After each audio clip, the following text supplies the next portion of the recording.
mataku dan lihat wajahmu. Ku terkagum bila ku lihat hidupku dan karya tanganmu. Ku tersanjung karena semua yang baik dalam hidupku, itulah karyamu. Kau beri kesempatan yang baru dan ku ingin mengenalmu, Tuhan, lebih dalam dari semua yang ku kenal. Tiada kasih yang melebihimu. Ku ada untuk menjadi penyembahmu.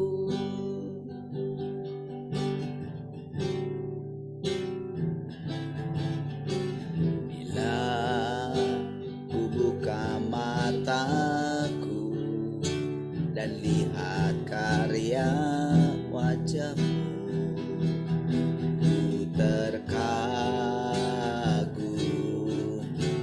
bila ku lihat hidupku dan karya tanganmu. Ku tersanjung karena semua yang baik dalam hidup, itulah karyamu. Kau beri kesempatan yang baru dan ku ingin mengenalmu, Tuhan, lebih dalam dari semua yang ku kenal. Tiada kasih yang melebihimu. Ku ada untuk menjadi penyembahmu dan ku ingin mengenalmu, Tuhan, lebih dalam dari semua yang ku kenal. Tiada kasih yang melebihimu. Ku ada untuk menjadi penyembahmu. Sekali lagi katakan, dan ku ingin mengenalmu, Tuhan, lebih dalam dari semua yang ku kenal. Tiada kasih yang melebihimu. Ku ada untuk menjadi penyembahmu. Ku ada untuk menjadi penyembahmu. Ku ada untuk menjadi penyembahmu.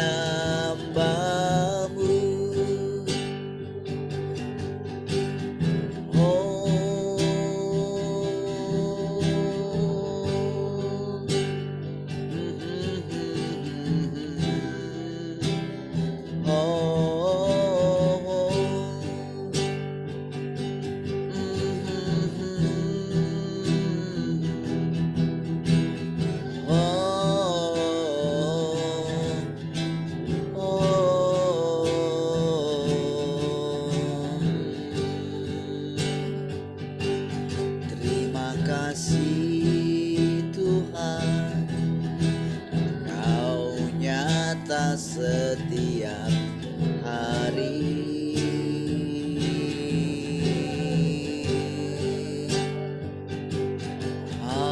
Bapa yang mengajari kami, Tuhan, mengajari tentang kasih-Mu. Oh,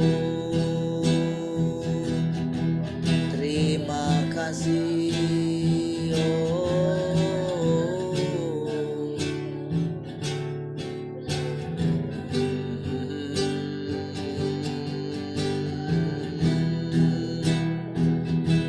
Haleluya.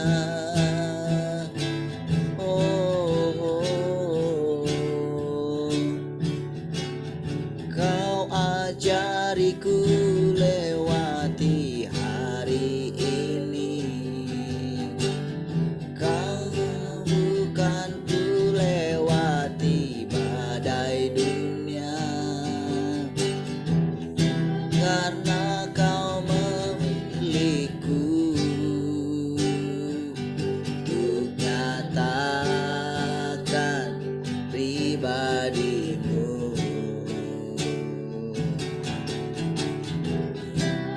Segala masaku, ku mampu bukan karena kuatku, ku mampu karena Kau duduk di kaki-Mu dan rancangan-Mu atasku sempurna. Tuhan membela, Tuhan menjaga.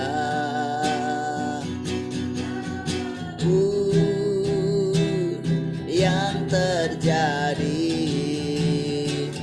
Tuhan membela, Tuhan menjaga. Ku aman di dalam Dia selamanya.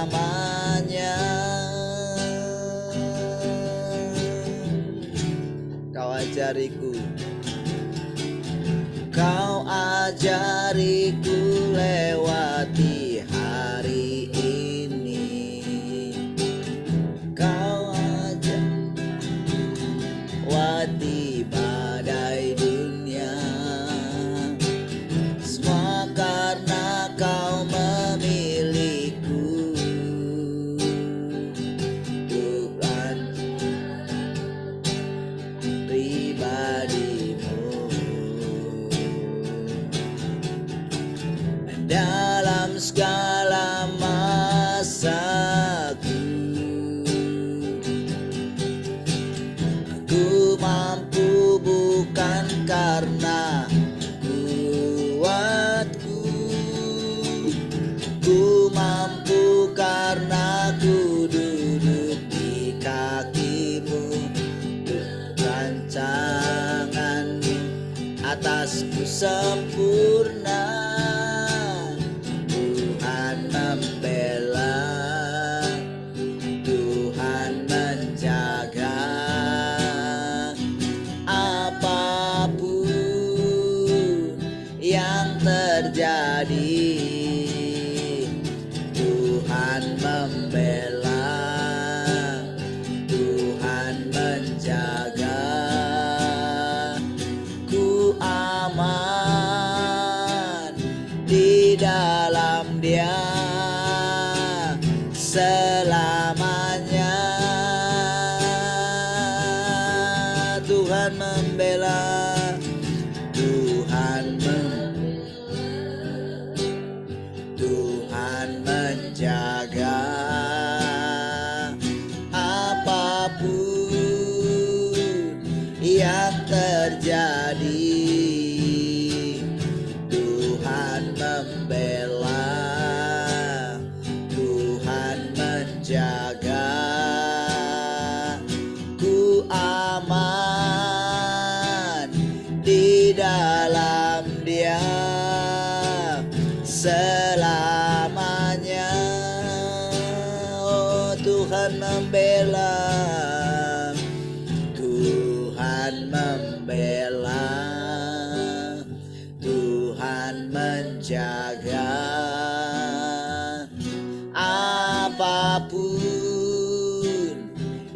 yang terjadi.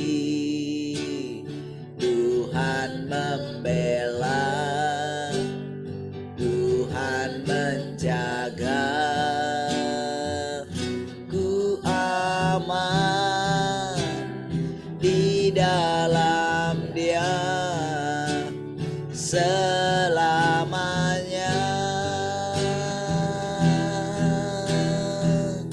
Ku aman di dalam Dia. Ku tenang, ku tenang di dalam. Ku damai, ku damai di dalam Dia selamanya.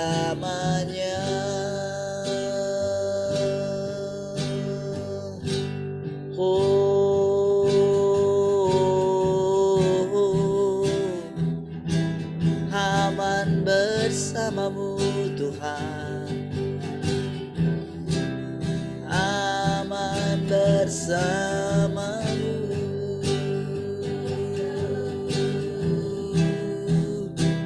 Tenang bersamamu Tuhan.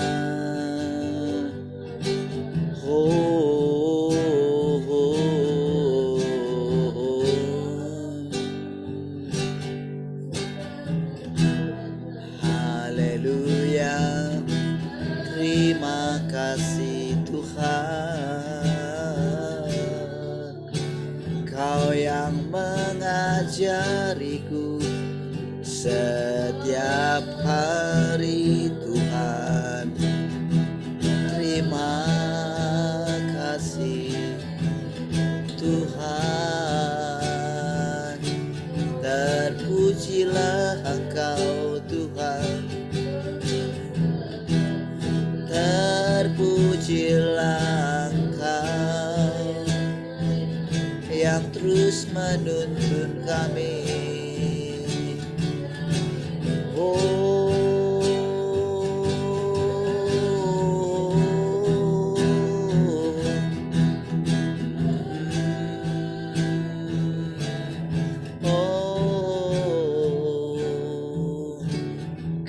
Kasih-Mu lebih dari mentari yang tak pernah berhenti, memancarkan sinarnya cinta-Mu.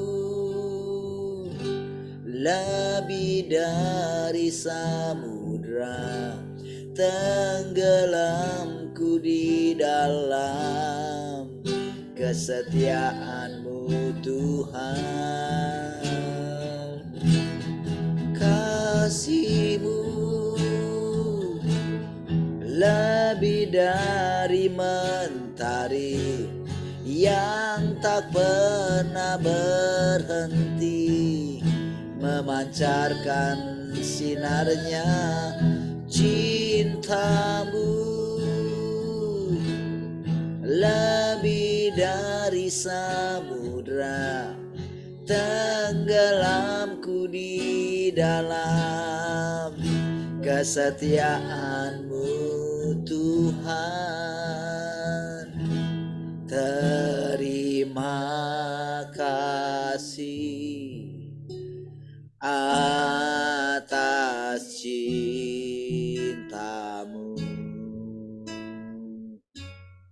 Terima kasih atas cinta-Mu.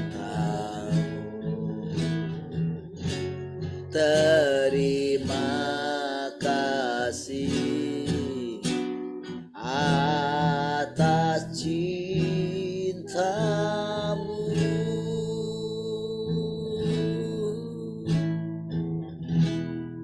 Haleluya. Makasih Tuhan, kami bersyukur pagi hari. Engkau ajari kami setiap hari bagaimana menyenangkan hati-Mu, bagaimana memuaskan hati-Mu Tuhan. Terima kasih. Hanya kasih yang daripada-Mu yang bisa memuaskan Engkau. Biarlah kiranya kasih-Mu tinggal senantiasa di dalam hati kami, dalam hidup kami Tuhan. Terima kasih. Kami bersyukur, kami tundukkan hati kami sepenuhnya. Kami menaklukkan diri kami dengan sesadar-sadarnya Tuhan. Terima kasih. Kami aman dalam kasih-Mu Tuhan. Terpujilah Tuhan, haleluya. Mari semua yang mengasihi Tuhan sama-sama katakan, amin. Baik, puji Tuhan. Sekali lagi shalom semua, selamat pagi.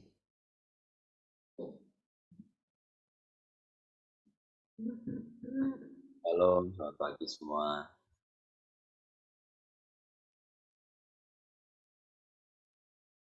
Shalom semua, selamat pagi. Shalom, selamat pagi semua. Shalom, selamat pagi.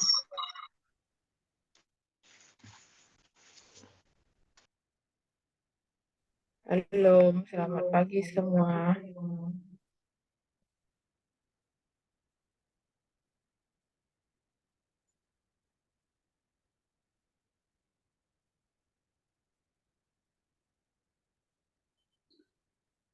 Baik. Shalom Keisha. Selamat pagi semua. Harus dipanggil dulu namanya.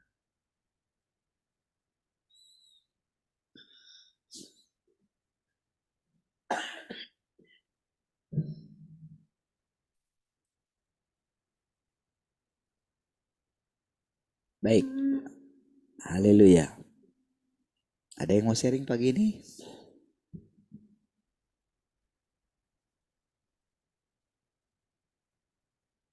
Silakan.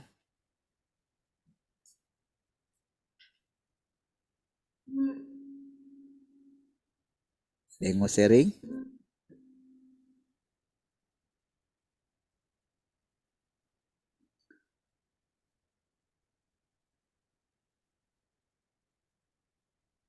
Tiada? Tiada? Studio? Kak Keisha mau sharing kayaknya.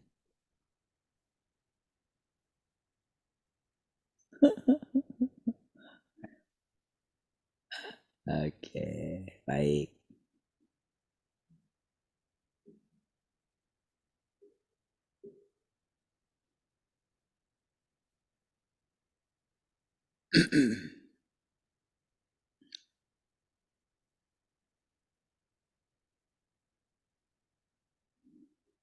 Oke. Kemarin kita satu ini saja ya. Oh, sudah lewat sebetulnya kemarin. Oh. Emang pasti situ.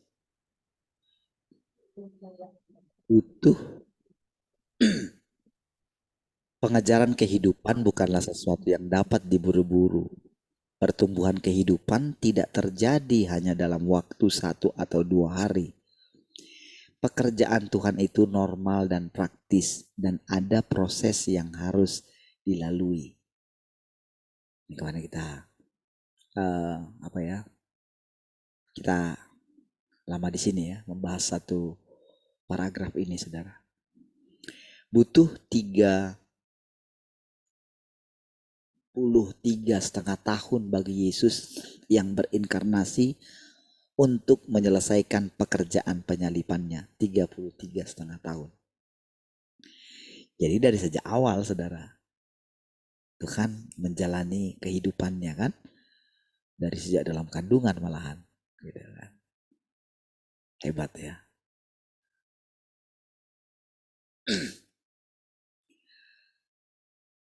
Apalagi menyucikan manusia dan mengubah kehidupan mereka, yang merupakan pekerjaan paling sulit. Bukan tugas yang mudah untuk membentuk manusia normal yang memanifestasikan Tuhan.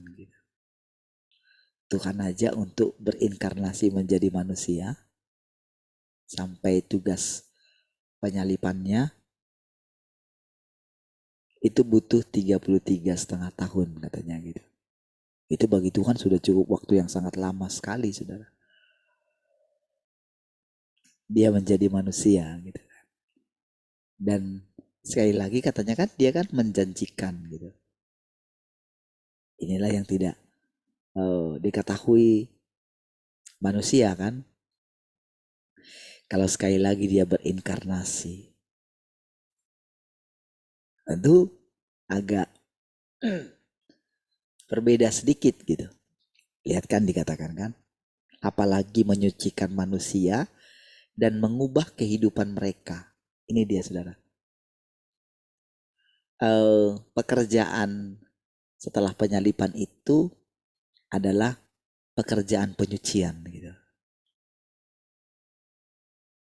Tuhan yang melakukan semua kan.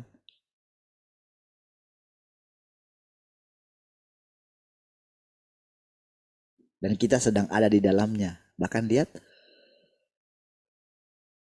bukan tugas yang mudah untuk membentuk manusia normal yang memanifestasikan Tuhan. Untuk membuat kita itu menjadi manusia normal saja butuh waktu. Jadi normal karena sudah rusak kan. Harus jadi normal dulu gitu loh. Wataknya harus berubah. Sementara manusia itu masih berpegang di yang lama. Itu masalahnya yang membuat lama itu gitu loh. Paulus tetap dia itu pokoknya kerja terus gitu. Ya kerja untuk Tuhan gitu.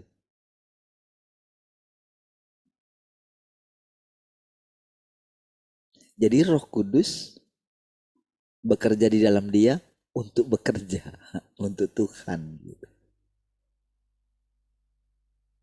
Padahal harusnya saudara sudah lewat.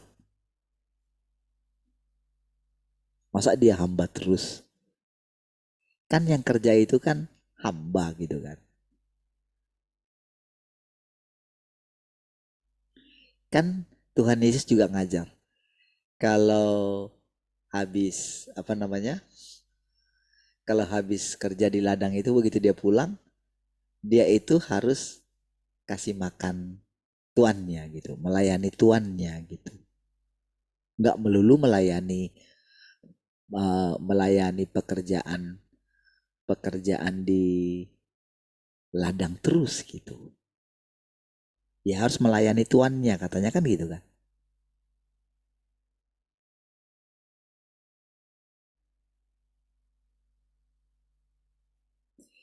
Oke. Nah, jadi rusaknya itu, jadi untuk menjadi manusia normal itu kan kita mesti kembali kayak di reset ulang kan. Seperti Adam sebelum jatuh dalam dosa gitu. Dia melakukannya itu kan semua kan dengan sukacita kan.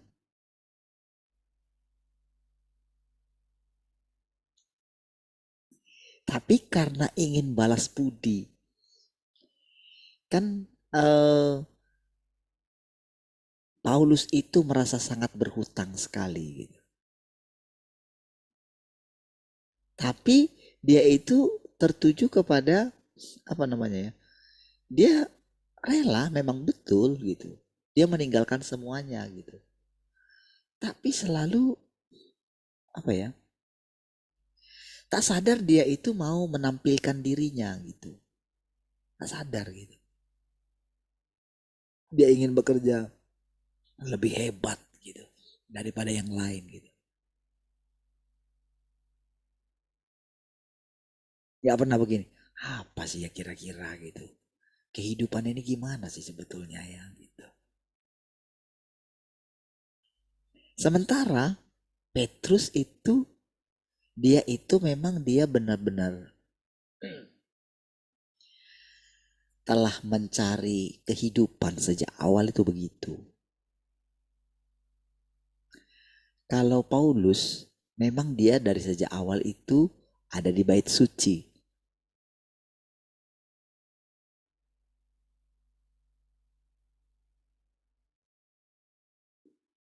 Dia terobsesi.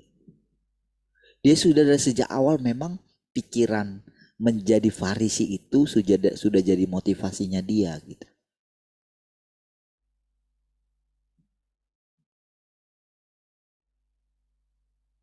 Itu yang buat dia itu sulit untuk melepaskan ambisinya.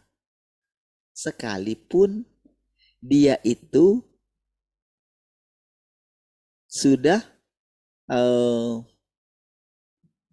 menjadi pelayan perjanjian baru gitu. Jadi pekerjaannya saja yang berubah, namun wataknya tak berubah. Kan harusnya kan dia punya fase ya.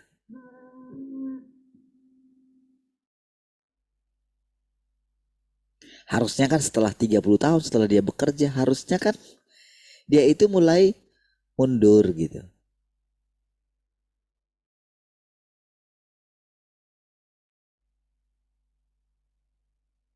Lalu dia harusnya berusaha untuk memperoleh hidup yang sesungguhnya. Kan dia bekerja terus, saudara. Nah, jadi sama saudara dengan sekarang juga begitu.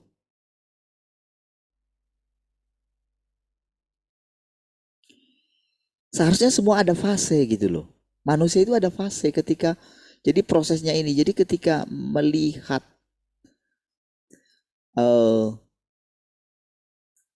Tuhan bekerja gitu. Makanya dikatakan mengubah kehidupan mereka yang merupakan pekerjaan paling sulit. Bukan tugas yang mudah untuk membentuk manusia normal yang memanifestasikan Tuhan gitu.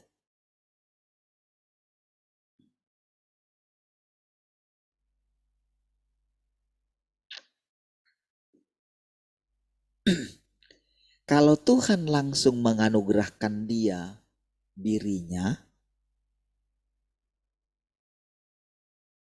tanpa Tuhan mendisiplinkan atau menghajar seseorang, maka yang ada sama lagi nanti dia akan seperti Lucifer gitu. Kan itu ceritanya kan. Itu kan yang membuat Lucifer itu karena dia tidak belajar kan kehidupan Allah yang sesungguhnya gitu. Karena diam-diam dia memperhatikan kuasa yang ada di dalam dia. Sehingga dia berpikir dia bisa lepas dari Allah gitu loh. Kebanyakan kegagalan para hamba Tuhan kan di situ kan. Setelah dia bekerja sekian waktu lamanya, jemaat yang digembalakan banyak gitu kan. Rasanya lihat saja saudara.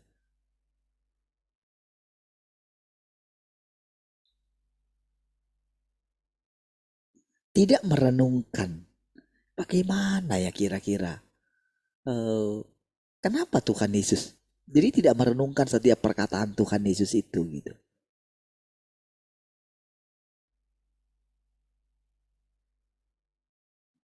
Harusnya kalau orang merenungkan setiap perkataan Tuhan Yesus saja, nggak usah dulu Tuhan yang Maha Kuasa sekarang. Harusnya akan bisa menemukan, sudah mulai bisa menemukan apa sih yang diinginkan Tuhan Yesus ini gitu. Kan katanya kan mereka mengikuti Tuhan Yesus gitu. Kan kalau mau jadi sama seperti Tuhan Yesus, kan lihat saja dari motivasi hidupnya Yesus. Lihat saja motivasinya apa gitu. Dari situ kan harusnya tahu kan. Kenapa sampai dia naik di atas kayu salib? Kenapa dia sabar sekali menghadapi murid-muridnya gitu. Dari perkataan-perkataan dia itu harusnya para pengikutnya itu tahu gitu. Yang mengikuti dia.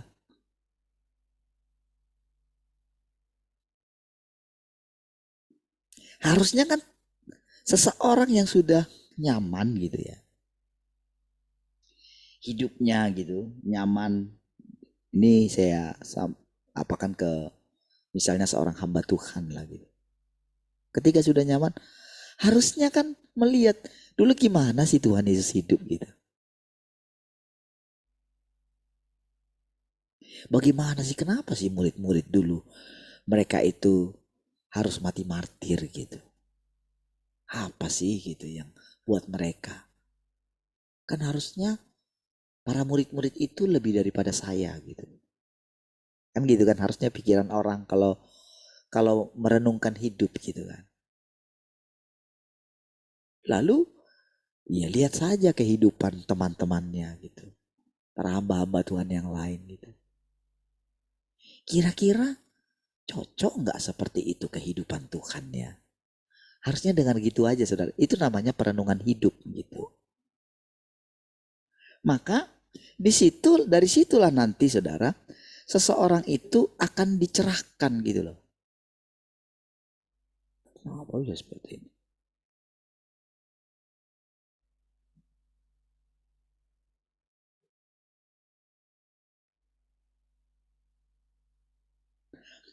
Harusnya dari situ orang akan bisa menemukan kebenaran gitu loh.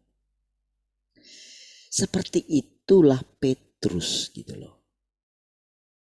Mengenal Tuhan gitu. Seperti itu.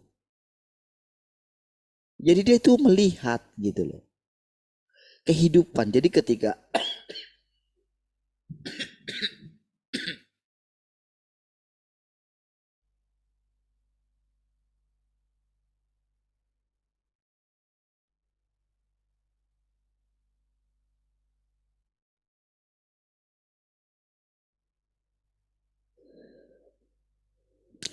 jadi sebelum dia dipilih oleh Tuhan Yesus, dia itu sudah menjadi seorang pengajar sebetulnya gitu. Tapi dia itu di luar gitu. Dia berbeda dengan teman-temannya yang lain. Dia sudah sudah belajar tentang kehidupan gitu. Bahkan dia rela meninggalkan orang tuanya gitu. Untuk mencari kehidupan gitu. Jadi dia menjadi seorang nelayan itu saudara. Itu dia karena dia dari situlah dia dia seperti menyendiri gitu loh. Karena sebetulnya orang tuanya dia pengen mengharapkan ya seperti Paulus lah gitu.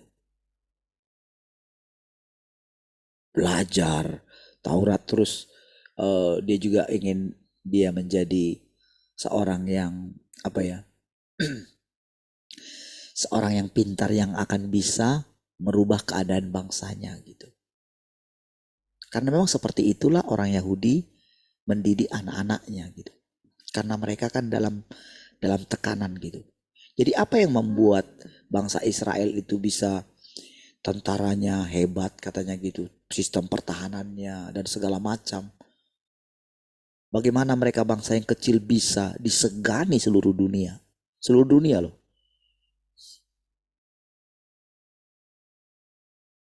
Oh nggak gampang menghancurkan mereka. Karena apa? Orang-orang mereka ada di seluruh dunia gitu.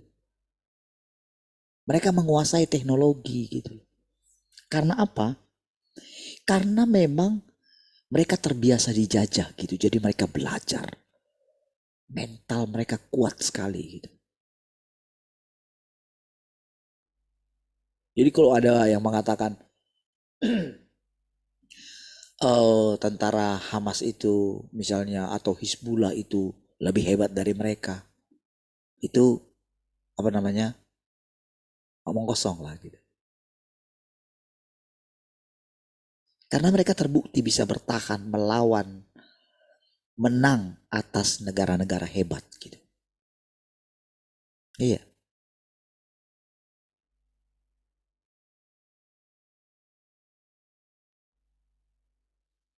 Kenapa dikatakan mereka itu meniru Indonesia? Karena Indonesia merdeka itu kan lucu.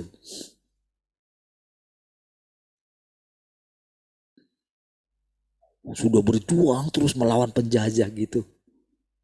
Ya kan? Gak pernah menang-menang sebetulnya. Penjajah pun sebetulnya gak pernah menang-menang. Gitu. Mereka hanya pakai sistem adu domba gitu kan.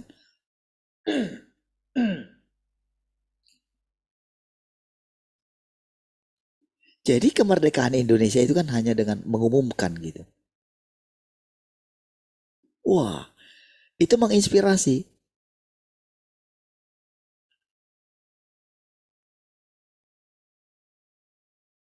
Kan untuk sampai itu kan ada kebangkitan yang itu yaitu di tahun 1920 sebetulnya kan. Kebangkitan pemuda kan. Dari 1920 maka diumumkanlah 1928 kan gitu. Tapi 1920 itu para pelajar-pelajar Indonesia yang sudah belajar di luar negeri itu menyiapkan gitu. Jadi mereka itu ketika mereka merdeka juga tahun 48 juga begitu.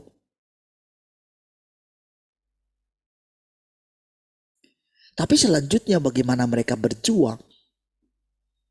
Wah.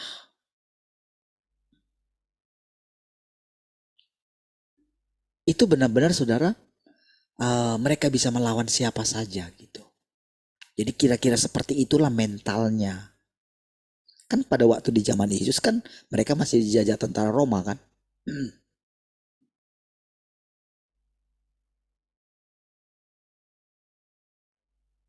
Jadi setiap negara-negara yang mereka kalahkan itu bahkan sampai tidak ada lagi gitu. Mereka bisa kuasai gitu. Nah, jadi orang tuanya pengen dia jadi orang hebat gitu. Makanya juga murid-murid itu ketika berjumpa dengan Tuhan Yesus, mereka pengen tularkan kepada Yesus gitu. Apakah engkau tidak mau memulihkan kerajaan Israel pada masa sekarang ini? Engkau tidak perlu mengetahui masa dan waktunya katanya. Jadi ini juga membuat jadi satu paham ini saja saudara. Itulah yang membuat kekristenan itu tidak mengalami kehidupan yang sesungguhnya gitu. Setelah 2000 tahun tidak mengalami kehidupan itu saudara. Jadi coba saudara bayangkan untuk memulihkan manusia yang 2000 tahun ini saudara.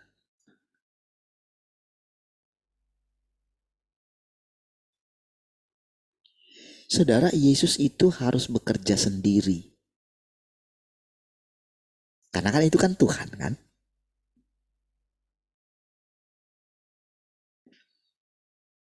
Kita melihat kisah itu dari sudut pandang kita. Jadi ketika kita dibawa, tujuannya kita itu ketika dikatakan kalau Yesus itu adalah Tuhan itu sendiri. Bayangkan Tuhan bekerja seserius itu. Bayangkan Tuhan itu jadi dia harus tunjukkan karena dia mau tunjukkan kepada kita menjadi manusia itu kayak gini loh gitu. Makanya sekarang ketika dia itu berinkarnasi sekali lagi, jadi sebetulnya makanya kita itu diangkat dari pelaku pelayanan. Jadi pelaku pelayanan sebetulnya paling rendah. Berbeda dengan pandangan manusia sekarang. Mereka pikir rasul lebih tinggi gitu loh. Gembala lebih tinggi, pengajar lebih tinggi. Itu semua pelaku pelayanan gitu.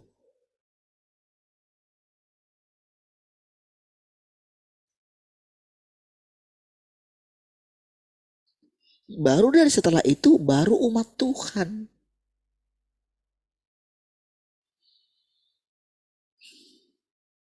Umat kerajaan gitu loh. Bayangkan untuk menghancurkan konsep itu. Jadi cobalah bayangkan saudara. Kalau para pelaku pelayanan ini, para hamba-hamba Tuhan yang mengatakan dirinya para hamba Tuhan, bayangkan bagaimana mereka bisa mendapat kehidupan kalau mereka tidak buang mahkota mereka. Bagaimana bisa? Coba sulit kan, saudara? Itu yang dikatakan tadi, saudara. Itu pekerjaan yang sulit.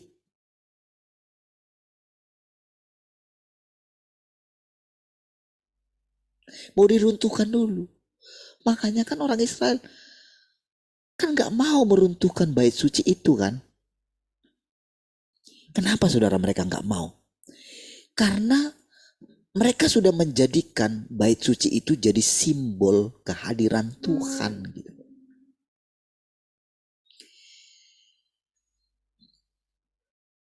Karena Tuhan yang suruh. Karena di situ ada tabut perjanjian.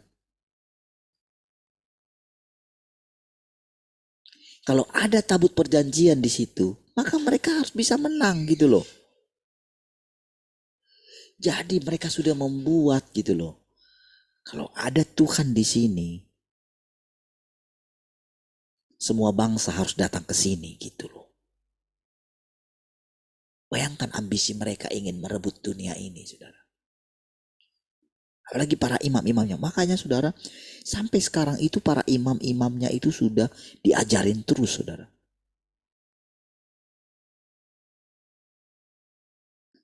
Bayangkan untuk menyediakan yang lembu merahnya itu sudah punah gitu.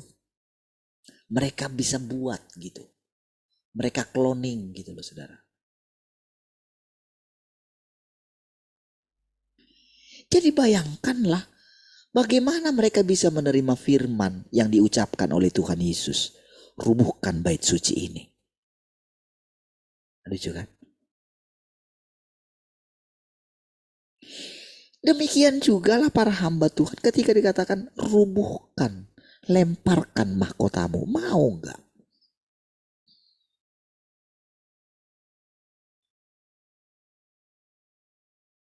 Maukah orang terhina? Maukah orang enggak dikenal lagi? Kan itu kan sesudah jadi terkenal.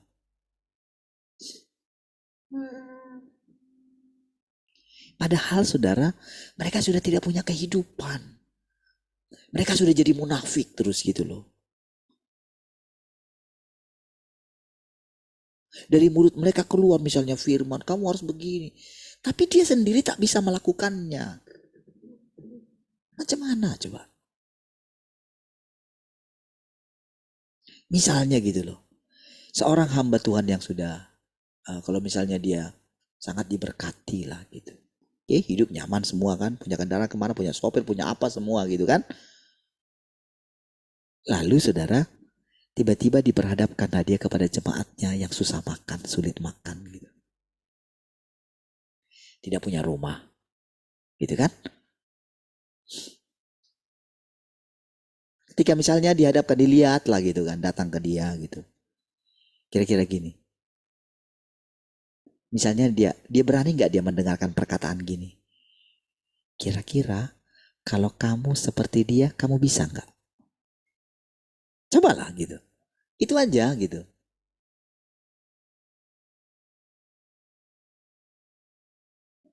Bisa nggak hamba Tuhan yang tadinya sudah bangkrut waktu dia pertama berjumpa dengan Tuhan gitu kan. Lalu ditolong oleh Tuhan kan. Lalu dia menjadi, wah dia karirnya naik lah gitu. Kan rata-rata kan hamba Tuhan yang besar itu kan rata-rata kan ketika mereka dipanggil kan hidupnya hancur toh. Bukan seperti yang sekarang karbitan gitu. Hancur kan hidupnya kan. Rata-rata kok mau siapa saudara bilang gitu. Kebanyakannya begitu. Anugerah Tuhan menolong dia. Tadinya bangkrut, wah dipulihkan, oh jadi hamba Tuhan. Banyak jemaat lah gitu. Lalu setelah sampai di top itu, oke, dia lihatlah jemaatnya.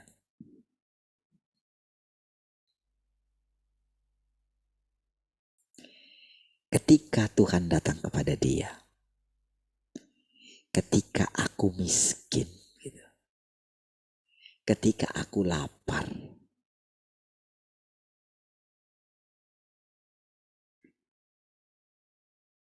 kamu kasih aku makan gitu. Gimana maksudnya? Ketika aku perhadapkan itu kepadamu gitu. Kamu bisakah? Kamu mau peroleh hidup enggak? Hidup yang sejati. Apakah orang mau? Kenapa orang enggak mau? Karena dia punya trauma.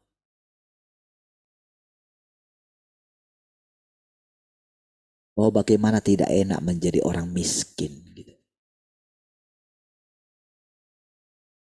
Cobalah gitu. Saudara, seperti saya katakan berulang kali, inilah yang membuat saya gelisah waktu Tuhan panggil saya keluar itu, saudara. Dari gereja yang besar itu. Iya. Karena diperhadapkan seperti itu. Karena kan 2 tahun sebelum keluar itu kan, kami itu kan cari Tuhan gitu bersama-sama gitu. Iya.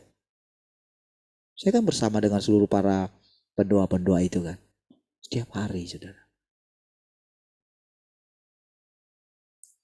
Nanti kami pergi, ayo kita pergi menginjil. Nanti cerita semua gitu.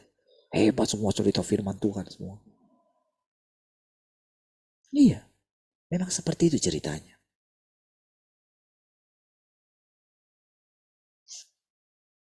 Nggak takut saudara mendatangi pemimpin kami gitu, menyampaikan firman Tuhan gitu, menegur gitu. Iya, kalau ingat waktu itu.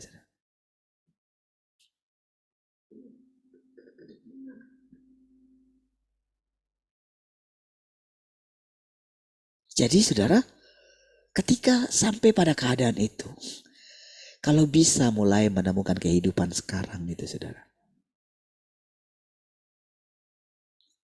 Bagaimana bisa berjumpa dengan Tuhan, bagaimana mengerti apa itu inkarnasi. Kalau tidak melewati perjalanan tadi yang dikatakan itu, perjalanan kehidupan. Kan itu tadi yang diceritakan gitu. Kehidupan itu, kehidupan tidak diperoleh dengan buru-buru gitu. Karena dia praktis gitu. Kehidupan yang kita jalani setiap hari gitu. Relakah?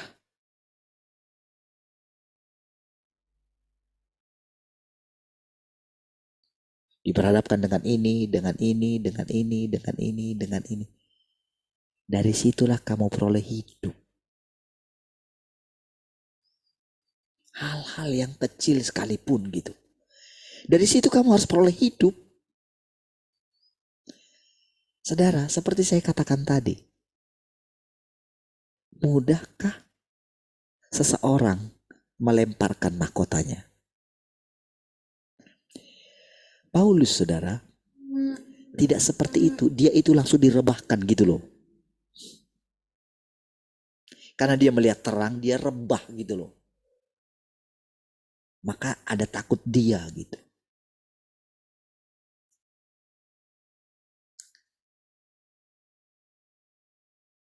Dia tidak, jadi ketika dia diizinkan melihat bagaimana para pelayan-pelayan dia saling sikut satu dengan yang lain gitu. Bersaing satu dengan yang lain, berselisih paham.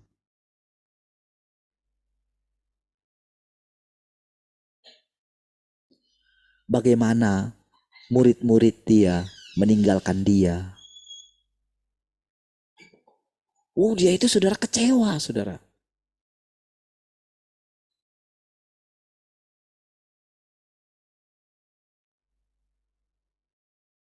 Dia mulai ceritakan. Padahal tahukah saudara, itu kan sebetulnya Tuhan lagi nolong dia. Supaya dia sendirian gitu loh. Namun dia sudah berubah menjadi Tuhan. Bagi para pengikutnya. Tapi dia gak sadari gitu loh.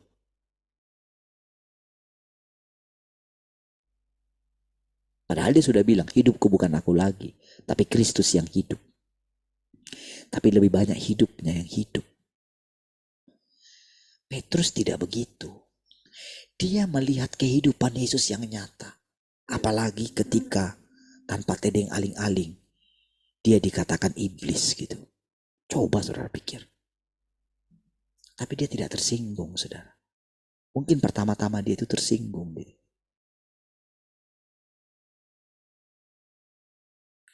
Coba saudara bayangkan ketika dia lagi habis itu kan, dapat pewahyuan gitu kan. Kan Petrus kan tidak sadar. Kalau iblis langsung nyergap dia ketika Tuhan memuji dia. Dia kan tidak tahu. Makanya kan di berikutnya kan ketika Tuhan bilang sama dia. Ketika dia bilang, kami rela mati demi engkau. Apa katamu Petrus? Kamu mau mati untuk aku?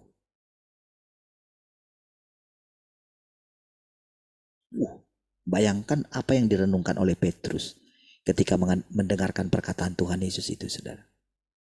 Kan pasti dia merenungkan. Kan tidak diceritakan di dalam Alkitab gitu. Coba saudara bayangkanlah ketika misalnya kalau saya sebut saudara iblis gitu. Cobalah. Apakah mungkin saudara masih mengasihi saya? Saya cuma tegur di Facebook aja. Misalnya saya sebut, ketika saya khotbah saya sebut, jangan ini di Facebook misalnya gitu kan. Cobalah lihat. Kan itu salah satu yang bikin keluar juga gitu kan. Karena gak bisa bebas lagi gitu.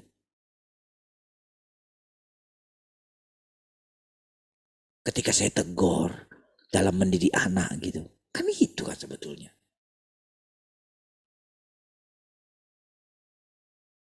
Apalagi kalau saya bilang iblis gitu. Kan saya cuma bilang, saya lebih baik Bapak nggak ada di sini. Kan cuma itu kan. Benci kan sama saya. Coba pikirkan bagaimana Petrus ketika dikatakan iblis. Lalu kan di satu saat kan Tuhan bilang sama dia, Petrus, iblis sudah berkali-kali menuntut untuk menampi engkau. Tapi jangan takut. Aku sudah berdoa untuk engkau.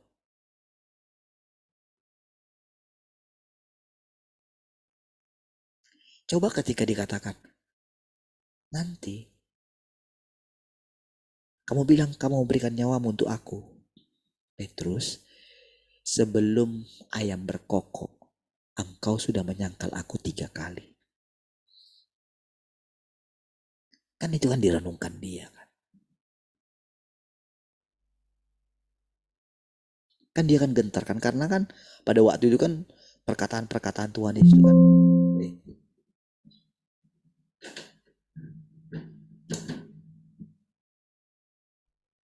Perkataan-perkataan Tuhan Yesus itu kan direnungkan dia kan. Perkataan-perkataan Tuhan Yesus itu kan jadi semua kan. Kan dia semua. Kan pasti kan dipikirkan dia ini pasti jadi suatu saat. Dia tahu. Berarti kan dia mengenal hidup itu lebih banyak. Paulus enggak. Paulus itu jadi dia itu bekerja untuk sesuatu yang lain. Tapi pada saat dia itu dihakimi, dihajar gitu, dia selalu memandang ke depan. Maksudnya dia selalu memandangnya itu makanya sampai dia bisa bilang, aku telah mengakhiri pertandingan dengan baik. Sebetulnya belum gitu loh. Itu menurut dia. Bayangkanlah saudara, orang dengan gampangnya membuat di batu nisannya, aku telah mengakhiri pertandingan dengan baik. Karena dia mati gitu. Misalnya kalau dia mati karena COVID gitu misalnya kemarin. Hamba Tuhan itu mati karena COVID. Lalu dibuat di batu nisannya kayak gitu. Lah, cobalah saudara pikir. Itu Tuhan yang ngomong gak? Bukan kan? Orang lain kan yang bikin kan? Tapi orang lain itu kan nggak jujur kan.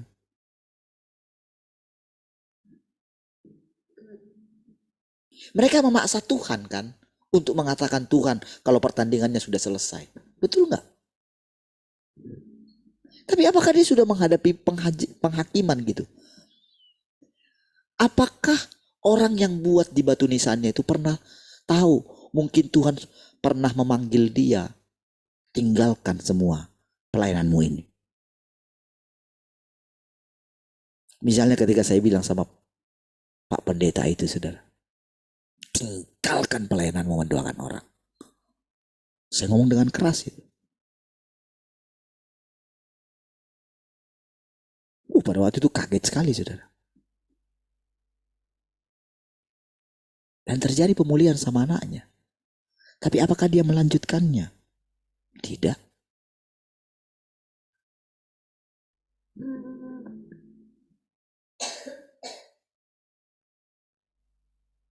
Maka datang yang lain yang akan menyesatkan dia.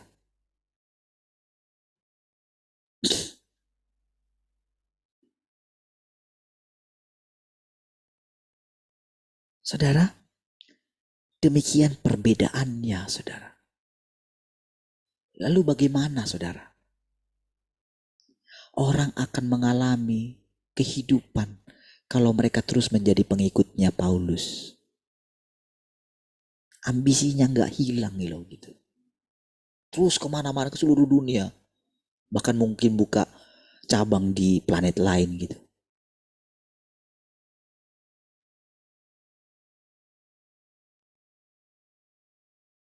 Iya kan? Karena gampang sekali.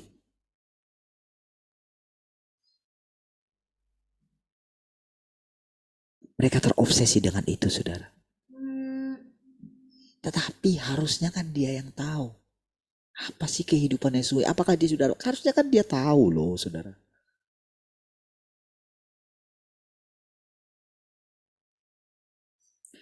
Orang firman Tuhan aja bilang, Yesus tidak punya tempat untuk meletakkan kepala.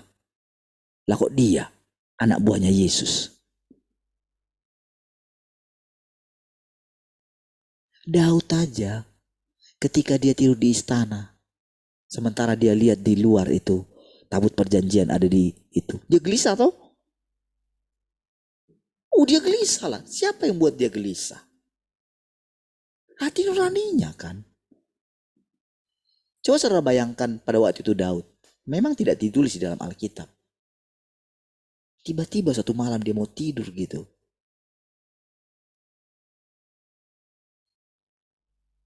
Karena hatinya itu terikat dengan Tuhan, saudara. Dia bangun kehidupan dengan Tuhan.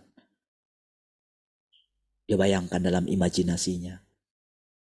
Dulu ketika dia, dari sejak dia kecil gitu kan. Dia kan ditolak gitu. Yang nemani dia apa? Yang nemani dia itu Yahweh, saudara. Melindungi dia ketika dia pergi ke hutan, belantara gitu kan. Ada ular, ada apa gitu ya. Datang singa, datang serigala gitu. Dia melihat bagaimana kekuatan Tuhan. Itu jagai. Bagaimana dia mau dibunuh oleh Saul gitu.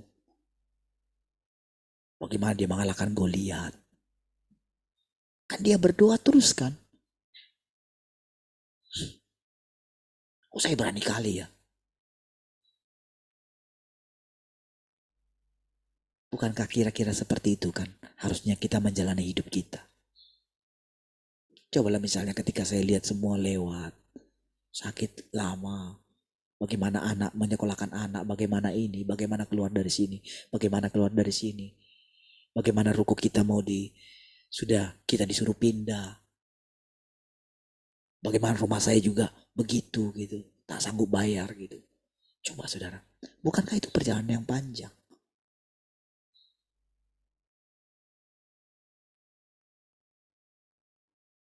Tapi apakah mudah mengusir kekhawatiran dari pikiran kita? Tidak kan?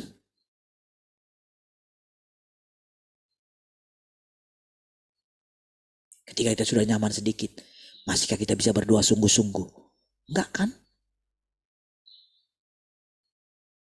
Dulu mungkin ketika kita itu kebutuhan yang sangat mendesak gitu kan. Sampai berdoa mohon sama Tuhan. Tolong Tuhan. Lama gitu. Tuhan tolong. Tapi coba perhatikan. Ketika kita lepas dari masalah. Coba lihat tingkat ketergantunganmu sama Tuhan.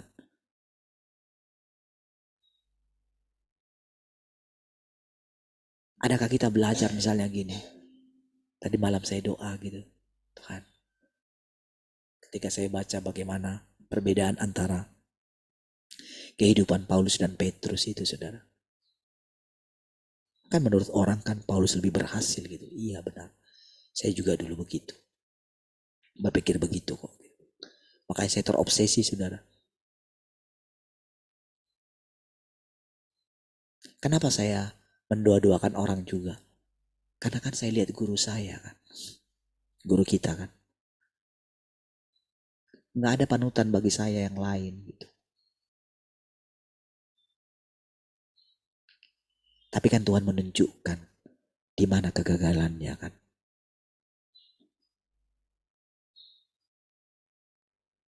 Ketika dengan berani saya mengatakan, ketika dikatakan nggak bisa lagi ngajar buku itu, oke gitu. Iya. Padahal dulu saya sangat terikat sekali dengan semua buku pemuritan itu, saudara. Sudah lihat sendiri kan.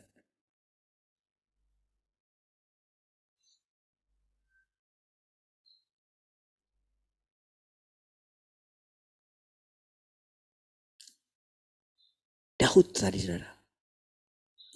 Ketika dia itu sudah istananya sudah selesai, saudara.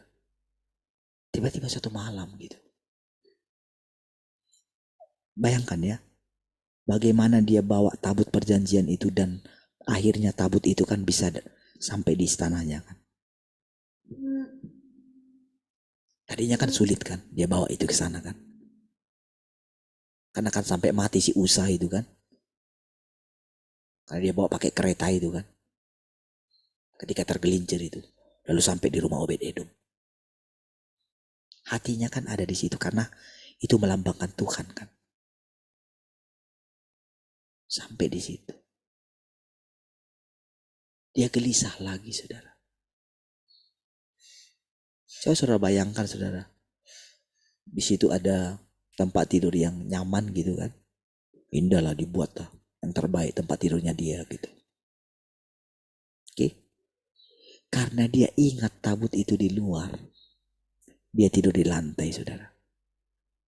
Gak berani dia tidur di tempat yang nyaman itu.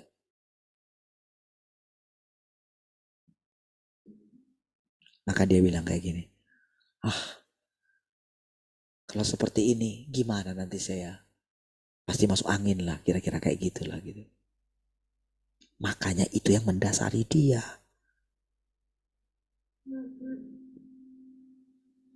Untuk bangun istana. Untuk Tuhan gitu. Itu kan pemahaman dia. Kenapa Tuhan izinkan? Karena memang motivasinya dia untuk Tuhan. Tapi lagi-lagi sebetulnya Tuhan akan tahu suatu saat bangsa Israel akan menjadikan bait suci itu menjadi berhala. Menjadikan tabut perjanjian itu menjadi berhala. Itu masalahnya.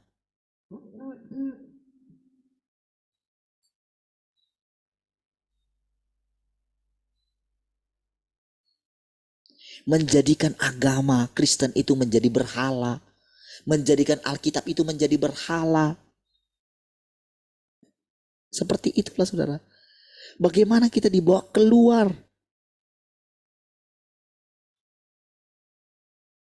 dari sesuatu di luar Tuhan. Makanya dia tidak suka menjadikan firman Tuhan itu. Dia tidak suka orang yang menjadikan firman Tuhan itu jadi doktrin, menjadikan mati. Firman Tuhan itu hidup, saudara.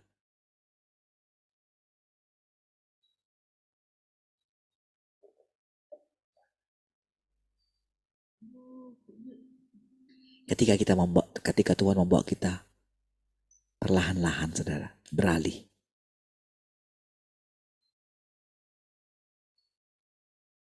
Tapi saudara, kehidupan yang sesungguhnya itu adalah kehidupan yang kita jalani setiap hari. Lalu saya berdoa sama Tuhan. Tadi malam gitu saya doa gini. Tuhan,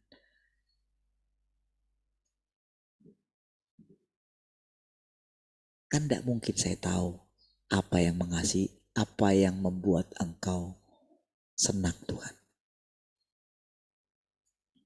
Kau katakan bukan pelayanan, bukan ini, bukan itu. Tapi bagaimanalah caranya mengasihi Engkau Tuhan? Lalu saudara, tiba-tiba dalam hati saya begini. Oh iya Tuhan, Engkau kan yang punya kasih. Engkau kan yang punya cinta itu Tuhan. Tuhan, aku mohon anugerahkanlah cintamu supaya aku bisa mencintai Engkau. Tahu saudara? Saudara, saya benar-benar itu terbangun jam berapa itu ya. Saya bisa berdoa lagi. Merasakan seperti yang saya rasakan ketika awal-awal berjumpa gitu lagi. Segar gitu saudara. Segar sekali. Dari 3 bangun jam 3 gitu. Segar sekali rasanya, sebetulnya gak pengen tidur lagi gitu. Karena segar gitu.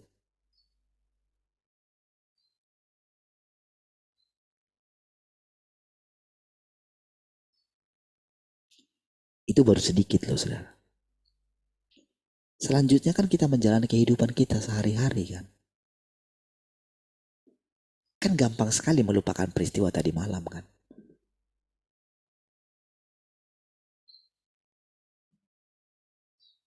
Kan sudah kita beraktivitas kan lupa itu kan.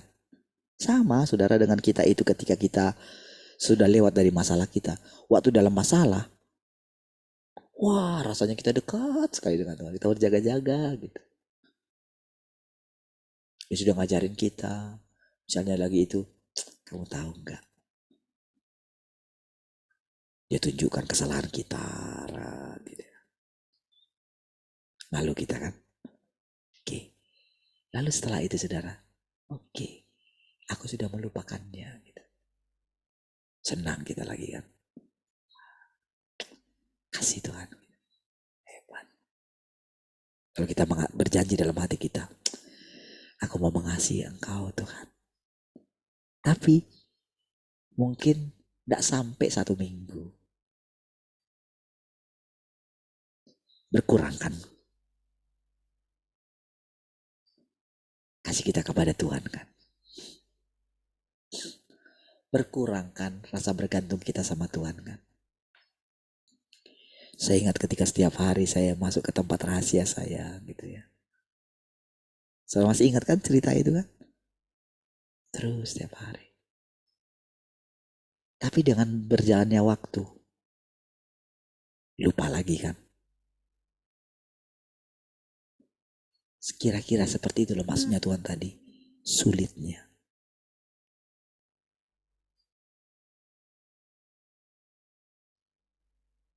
Tapi justru dari situlah kita akan mengenal kedalaman kesabaran Tuhan.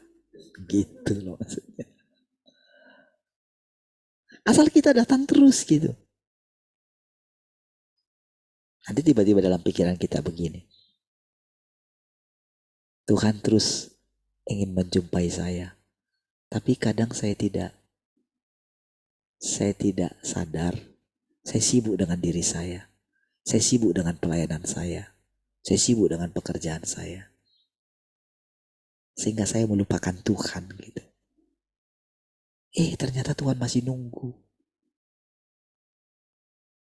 Kira-kira gimana saudara hati kita? Misalnya saudara ketika saudara dalam rumah gitu. Saudara mungkin sudah diketok-ketok dari luar gitu kan. Saudara gak dengar kan? Sibuk gitu. Lalu saudara tiba-tiba saudara buka pintu. Lalu saudara, ternyata ada tamu. Pak, sudah berapa lama di luar gitu. Dah 1 jam lah gitu, atau 2 jam lagi. Waduh, aduh gimana ya. Lalu orang itu bilang, gak apa-apa. Coba saudara bayangkan, kalau itu Tuhan yang menunggu saudara.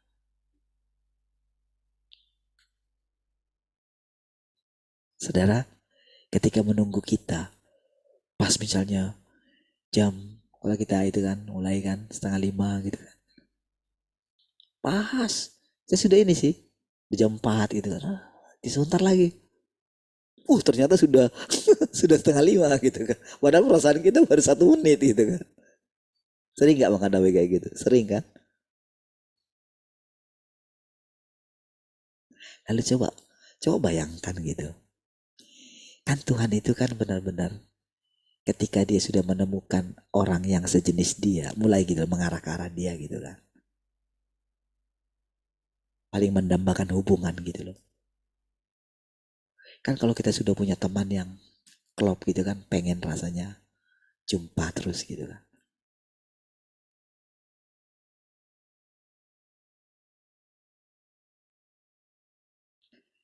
Coba saudara, bayangkan saudara, ketika Tuhan menunjukkan itu kepada kita gitu.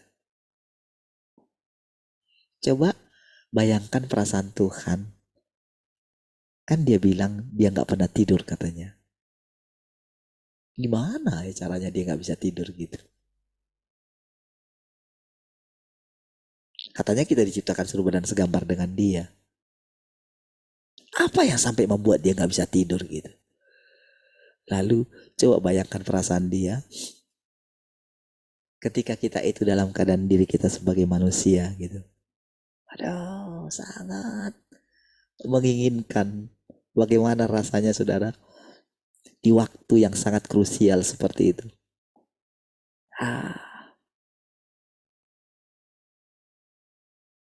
Kita tidur dalam waktu yang ya 15 menit itu kan waktu yang sangat enak sekali kan tidurnya gitu.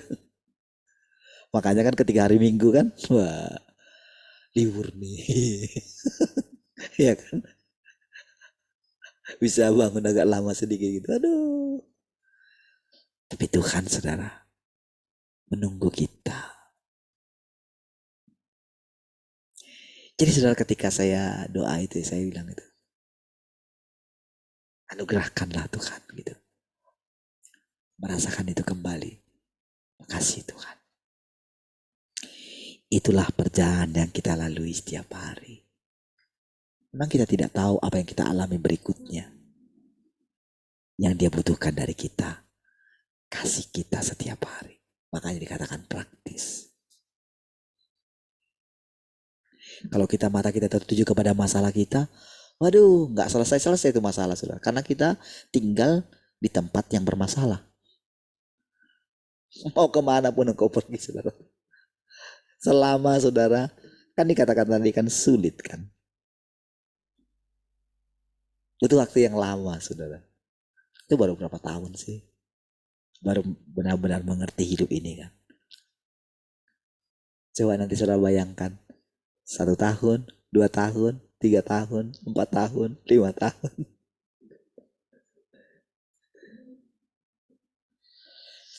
Butuh waktu yang panjang. Petrus juga butuh waktu yang panjang, saudara. Baik, saudara, sudah jam 6. Besok kita lanjut atau nanti malam. Mari kita berdoa. Kasih Tuhan, bersyukur pagi hari ini. Terpujilah Tuhan selama-lamanya yang terus membawa kami semakin mengenal Engkau, semakin tinggal dalam Engkau. Terima kasih Tuhan, kami bersyukur. Haleluya. Semua yang mengasihi Tuhan sama-sama katakan amin. Baik, puji Tuhan.